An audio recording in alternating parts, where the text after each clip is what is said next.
केवल शारीरिक नहीं, मानसिक रोगों का भी रामबाण इलाज है सैकड़ों साल पुरानी आयुर्वेद की ये थेरेपी। नमस्कार दोस्तों, आयुर्वेद के अनुसार इंसान का शरीर मिट्टी, वायु, अग्नि, जल और पृथ्वी के मूल तत्वों को मिलाकर बना है और इन तत्वों के अनुपात का स्वास्थ्य बनाए रखने के लिए शरीर के भीतर एक समान होना जरूरी होता है। ये संतुलन केवल खान पान से ही नहीं बल्कि आपके सोशल लाइफ, एनवायरनमेंट की वजह से भी बिगड़ता है। ऐसे में समय समय पर शरीर को डिटॉक्स करना महत्वपूर्ण कामों में से एक हो गया है और इसके लिए आयुर्वेदिक चिकित्सा से बेहतर और विश्वसनीय उपाय दूसरा क्या हो सकता है। पंचकर्म पद्धति आयुर्वेदिक चिकित्सा की सबसे पुरानी पद्धतियों में से एक है।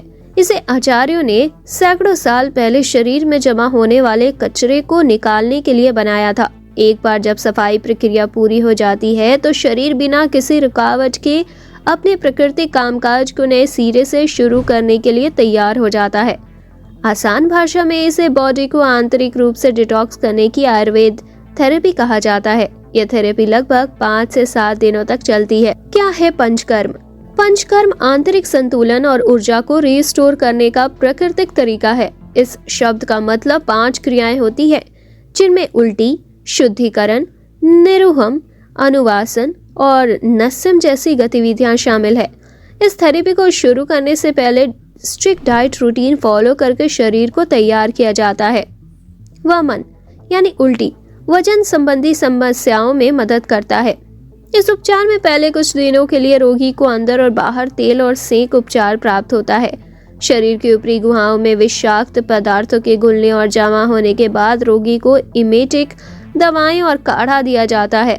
यह उल्टी को प्रेरित करता है और शरीर को ऊतकों से विषाक्त पदार्थों को निकालने में मदद करता है। वजन बढ़ना, अस्थमा और अति अम्लता कफ प्रदान रोगों के उदाहरण है जिनके लिए वामन चिकित्सा की सलाह दी जाती है। विरेचन यानी शुद्धिकरण पेट संबंधी समस्याओं में फायदेमंद। विरेचन में टॉक्सिक तत्वों को शुद्ध करने या नष्ट करने के लिए आंतों की सफाई की जाती है। इसमें रोगी को अंदर और बाहर से ओलिशन और सेक किया जाता है। इसके बाद रोगी को प्राकृतिक रेचक दिया जाता है जो शरीर से विषाक्त पदार्थों को निकालने में सहायता करता है। विरेचन का उपयोग मुख्य रूप से पित्त संबंधित बीमारियों जैसे हर्पीज, जोस्टर, पीलिया, कोलाइटिस और सीलिएक रोग के इलाज के लिए किया जाता है। नस्य मानसिक स्वास्थ्य के लिए लाभदायक। इस थेरेपी में सत्र की शुरुआत में सिर और कंधे के क्षेत्रों में हल्की मालिश और सेक दी जाती है। इसके बाद नाक के छेदों में तेल या घी डाला जाता है। ये क्रिया मस्तिष्क के क्षेत्र को साफ करने का काम करती है।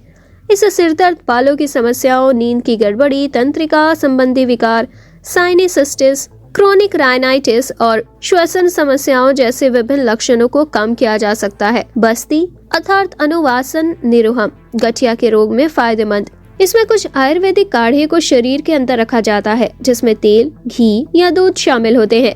ये दवा गठिया, बवासीर और कब्ज जैसी वात प्रधान स्थितियों के लिए अच्छा काम करती है। रक्त मोक्षण त्वचा संबंधी परेशानियों के लिए थेरेपी मुख्य रूप से रक्त को शुद्ध करने के लिए होता है। यह एक विशिष्ट भाग या पूरे शरीर पर किया जा सकता है। यह उपचार सोराइसिस और डर्मेटाइटिस जैसे त्वचा रोग और फोड़े और अजकता जैसे स्थानीय घावों के लिए विशेष रूप से फायदेमंद है। पंचकर्म के फायदे: बढ़ती उम्र को रोकने में कारगर, पाचन क्रिया को मजबूत करता है, पूरे शरीर को शुद्ध करता है, मस्तिष्क और शरीर को रिलैक्स करता है, इम्यून सिस्टम को मजबूत करता है, वजन कम करने में सहायक भी है। बता दें कि कुछ पंचकर्म प्रक्रियाएं बच्चों, गर्भवती महिलाओं और बुजुर्गों के लिए उपयुक्त नहीं होती है। इसीलिए इस थेरेपी को हमेशा आयुर्वेद एक्सपर्ट की निगरानी में ही करने की सलाह दी जाती है।